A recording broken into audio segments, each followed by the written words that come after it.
Nowadays, most people listen to their music on mobile phones. But in 2001, when the iPod was announced by Steve Jobs, it changed the way people listened to music forever. Over the years, the iPod evolved significantly with all kinds of models. Even today, the 7th generation iPod Touch is still in production. Let's go through the entire evolution of this icon.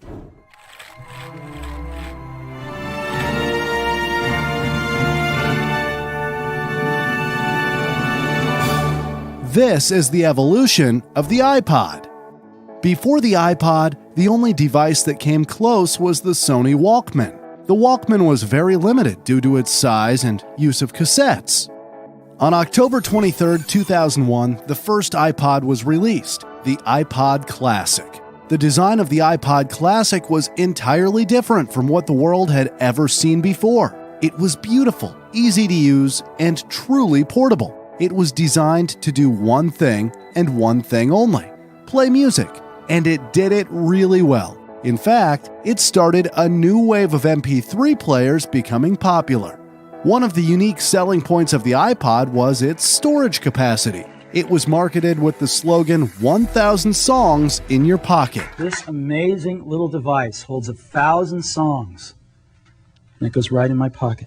This was truly revolutionary back then, and many people didn't mind spending $399 to buy an iPod with 5 gigabytes memory, or an extra $100 for the 10 gigabyte version that was later introduced. In 2002, the second generation iPod had an option of 20 gigabytes of storage, and it had a starting price of $299. The third generation came in 2003, and it had a new design with backlit buttons. It also came with a 30 gigabyte storage option, but the battery life was decreased by 2 hours. The fourth generation came with 2 storage options, and it had its battery significantly improved from 8 to 12 hours. In 2004, the first iPod was released with a color display known as the iPod Photo. This meant that people could play slideshows of their photos while listening to music. The battery life was also improved. However, the iPod Photo wasn't cheap, as it became available with 40 gigabytes for $499 and $599 for a 60 gigabyte model. 1 year later, in 2005, the 5th generation iPod was released. It had a slightly larger screen, which was great since it was, for the first time ever, able to watch videos. Compared to its predecessor, the battery life was decreased by 1 hour, but it did have a lower starting price of $299. The latest version of the iPod Classic was released in 2007. It featured a slightly new design with a thinner body, but more importantly, it had a dramatically improved battery life of up to 36 hours, which is more than double compared to its predecessor. It also had a lower starting price of $249 for an 80 gigabyte model. The iPod Classic had a lifespan of 12 years and was discontinued in 2014. Fun fact, before launching the iPod, Apple hired a freelancer named Vinny Chieco to figure out how to introduce the iPod to the public. Vinny saw a prototype of the iPod with its simplistic design and thought of a scene in the movie 2001, A Space Odyssey. Open the pod bay doors, please, Hal. Vinny suggested the name Pod, and it was accepted by others. Just like other Apple products, I was added, which stands for Internet, as well as individual, inform, instruct, and inspire. In February 2004, the iPod Mini was released. While it was in production, it was one of the most popular electronic products on the market. And you can see the thickness right here. They're really unbelievable. It was so popular that consumers often were unable to find a retailer with this product in stock. The iPod Mini came with a new design and a touch-sensitive scroll wheel. It was also the first iPod to be available in different colors. The Mini only had 4 gigabytes of storage, 8 hours of battery life, and a starting price of $250. The iPod Mini only lasted for 2 generations, and these were almost identical. The main difference was that the second generation had brighter colors and a much longer battery life. There was also an option for 6 gigabytes of storage, and the second generation iPod Mini was $50 cheaper than the first. The iPod Mini stayed only 1 year and 6 months in production before being replaced by the next model. Next came the iPod Nano in September 2005. The iPod Nano was more compact than its predecessor. It's 62% smaller by volume. That means it's almost 1/3 the size. But it only came in either black or white. The first generation had 3 storage options. The 1 GB model could store around 240 songs, the 2 GB model 500 songs, and the 4 GB model could store up to 1,000 songs. The iPod Nano also came with a 14-hour battery life, and with $150, it had the lowest starting price of all the iPod models so far. In September 2006 came the second generation with multiple color options. 8 GB model in silver plus the 3 colors, and an 8 GB model in black. It also had a 40% brighter and more vibrant display. In addition, it had a memory capacity option of 8 GB and an improved battery life of 24 hours for playing music all day long.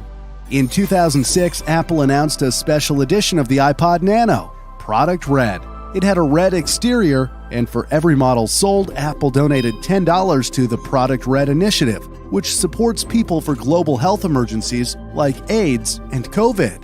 The third generation was released in 2007. It came with an entirely new design with a widescreen display. 2 storage options were available while the battery and price stayed the same. 1 year later, the fourth generation became available with another design and many color options. While the display size remained the same, it had a vertical screen. A storage option of 16 GB became optional. With the 5th generation Nano, the screen size was increased, and it introduced a video camera and microphone. In 2010, Apple completely changed the design of the Nano. The device featured a small 1.55-inch multi-touch screen, and it was marketed as the tiniest iPod ever. The rest of the specifications remained the same. The final model of the iPod Nano came in 2012. Apple described it as their thinnest iPod ever since it was 38% thinner than its predecessor. Millimeters thin. Almost 40% thinner than the iPod Nano it replaces, and the thinnest iPod Nano we've ever created. It also adds the ability to use Bluetooth headsets and speakers, and it replaced the 30-pin dock connector with a Lightning connector. The 7th generation Nano came with 16 GB of storage and an impressive 30-hour battery life. The iPod Nano stayed in production for more than 12 years and was discontinued in 2017.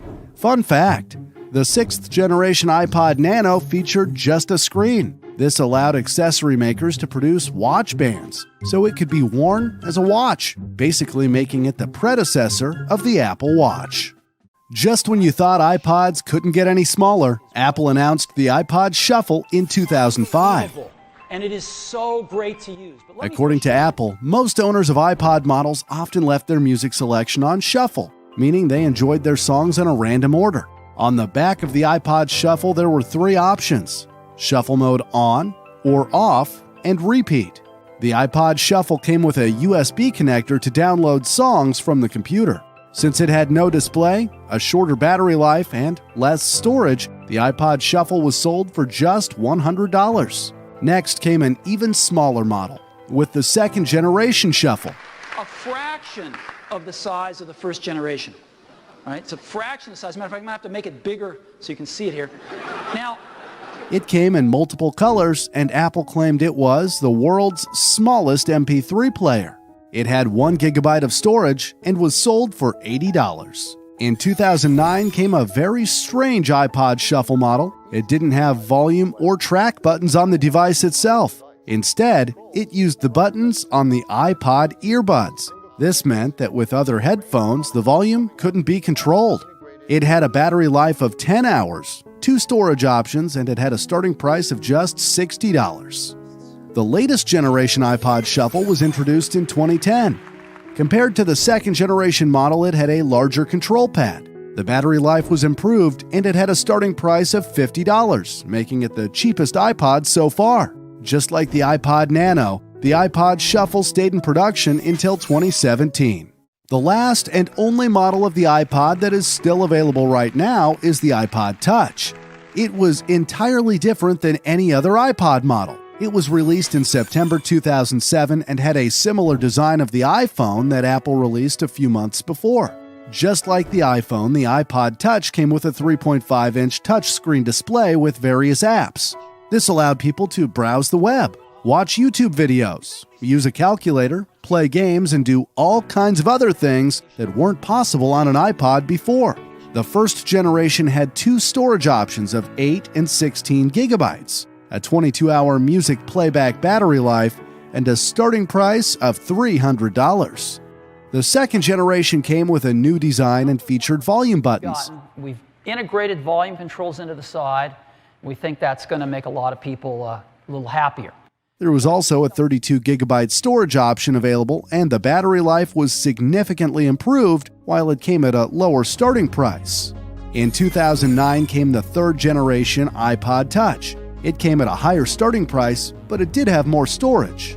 The fourth generation came with an entirely different design, similar to that of the iPhone 4. It introduced a front and rear camera, as well as a Retina display. It also used the new Apple A4 chip, making it much faster. The battery life was improved, and it had a base price of $230. The fifth generation iPod Touch, released in 2012, came in multiple colors. The screen was increased to a 4-inch display, and it used a lightning connector for faster charging. The specs were almost similar to its predecessor, and it had a starting price of $300. After 2.5 years, the sixth generation iPod Touch was introduced. It came in colors not seen on an iPod before, and the rear camera was improved to 8 megapixels. A storage option of 128 gigabytes became available, and it had a starting price of $100 less than its predecessor. And finally, the latest iPod Touch that is still in production today is the 7th generation iPod Touch, released in 2019. It comes with an A10 Fusion processor that is much faster and more advanced than any of the previous iPods. For the first time, a 256GB storage option is available, and it has a starting price of $200. Fun fact, the iPod Touch with all its generations are a massive success. In total, over 100 million iPod Touch units have been sold. Even though the iPod Touch is still available today, it is not nearly as popular as it used to be. It was developed to be a revolutionary music player, and it did really well. But the introduction of the iPhone and other smartphones led to the downfall of the iPod. In fact, when the iPhone was first announced, it was called an iPod, a phone, and an internet communicator. A widescreen iPod with touch controls, a revolutionary mobile phone, and a breakthrough internet communications device. An iPod, a phone, and an internet communicator. An iPod, a phone. Are you getting it? These are not 3 separate devices. This is one device. I would highly recommend watching the evolution of the iPhone next if you haven't seen it already. Please leave a like if you enjoyed this video. Thank you.